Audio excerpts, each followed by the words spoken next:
ബഹിരാകാശ യാത്രിക സുനിത വില്യംസും സഹപ്രവർത്തകനായ ബുച്ച് വിൽമോറും കഴിഞ്ഞ വർഷം ജൂൺ മുതൽ രാജ്യാന്തര ബഹിരാകാശ നിലയത്തിൽ കുടുങ്ങിക്കിടക്കുകയാണ് അല്ലേ? തിരികെ എത്തുമ്പോൾ ഇരുവരും അനുഭവിക്കേണ്ടി വരിക സമാനതകളില്ലാത്ത ശാരീരിക അസ്വാസ്ഥ്യങ്ങളായിരിക്കുമെന്നാണ് നിഗമനം. ശരീരത്തിനുണ്ടാകുന്ന കഠിനമായ വെല്ലുവിളികൾ നേരിടുവാനുള്ള തയ്യാറെടുപ്പിലാണ് സുനിത വില്യംസും ബുച്ചും. സ്റ്റാർ ലൈനറിന്റെ മനുഷ്യരെയും വഹിച്ചുള്ള ISSലേക്കുള്ള ആദ്യ പരീക്ഷണത്തിന്റെ ഭാഗമായി ജൂൺ 5-നാണ് ഇന്ത്യൻ വംശജ സുനിത വില്യംസും ബുച്ച് വിൽമോറും ഭൂമിയിൽ നിന്നും പുറപ്പെട്ടത്. ജൂൺ 7-ന് ISSലെത്തി. ജൂൺ 13-ന് മടങ്ങാനായിരുന്നു പദ്ധതി. എന്നാൽ സ്റ്റാർ ലൈനർ പേടകത്തിന്റെ ത്രസ്റ്ററുകൾക്കുണ്ടായ തകരാറുകളും ഹീലിയം ചോർച്ചയും എല്ലാം മാറ്റിമറിച്ചു.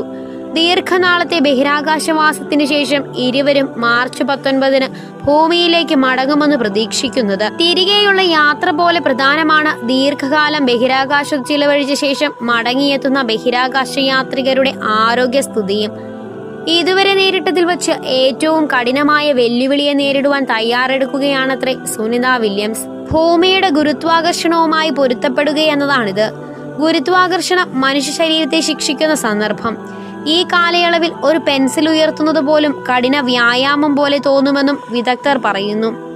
ഗുരുത്വാകർഷണം ശരീരദ്രവങ്ങളെയെല്ലാം താഴേക്ക് വലിക്കുവാൻ തുടങ്ങും.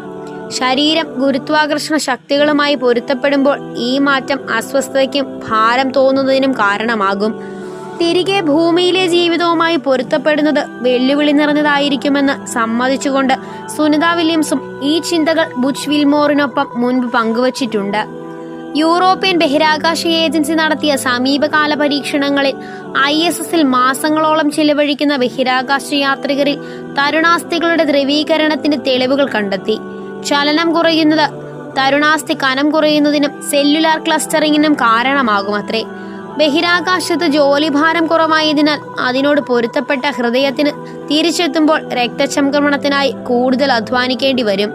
മാസങ്ങളോളം ഭാരമില്ലാതെ പൊങ്ങിക്കിടന്ന ശരീരത്തിന് ഗുരുത്വാകർഷണ ബലത്തിൽ എങ്ങനെ പ്രവർത്തിപ്പിക്കണമെന്നും പതിയെ പഠിപ്പിക്കേണ്ടി വരും. ഭൂമിയിലേക്ക് മടങ്ങാൻ തയ്യാറെടുക്കുമ്പോൾ ശക്തിയും അസ്ഥികളുടെ സാന്ദ്രതയും വീണ്ടെടുക്കുക എന്ന ലക്ഷ്യത്തോടുകൂടി സുനിത വില്യംസും ബുച്ച് വിൽമോറും കർശനമായ പരിശീലനങ്ങൾക്ക് വിധേയമാകാൻ സാധ്യതയുണ്ടെന്ന് റിപ്പോർട്ടുകൾ സൂചിപ്പിക്കുന്നു. പേശികളുടെ ബലം വീണ്ടെടുക്കുന്നതിനും ചലനം സുഗമമാക്കുന്നതിനുമായി ഫിസിയോതെറാപ്പി, വ്യായാമങ്ങൾ, കാർഡിയോവാസ്കുലർ വ്യായാമങ്ങൾ, കൃത്യമായ ഡയറ്റ് എന്നിവയും ഇതിൽ ഉൾപ്പെടുന്നു. നിങ്ങൾക്ക് ഈ വീഡിയോ ഇഷ്ടമായ ലൈക്ക് ചെയ്യുവാനും ചാനൽ സബ്സ്ക്രൈബ് ചെയ്യുവാനും മറക്കരുതേ.